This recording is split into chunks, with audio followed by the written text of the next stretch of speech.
Мен номер 2-ші Шохан Уәлиханов атындағы жалпы білім беретін мектептің 10-шы сынып оқушысы Жатқұл Эльмира.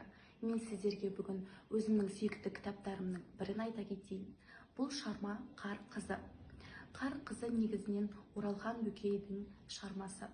Оралхан Бөкей көптеген оқырмандардың жүрегінен орын ала білген жазушы.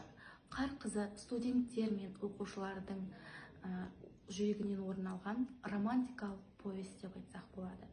Бұл шығармада негізінен 3 кейіпкер жайлы айтылған, 3 кейіпкердің өмірі жайлы. Аманжан, Бақытжан және Нұржан жайлы. Бұл 3 кейіпкер осы сапар шеккенде көптеген қиындықтарды бастан кешіреді. Және Нұржан бұл сапарда өзінің ғашығын кездестіреді. Яғни бұл белгісіз кейіпкер Қар қызы болатын. Қар қызы басқа да көптеген қазақ прозаларына, шығармаларына ұқсайтын қиын өмір кешкен қыз. Және соңында Нұржан екеуі қосылып бақытты ғұмыр кешеді. Яғни бұл кітапты мен сіздерге оқуға кеңес беремін.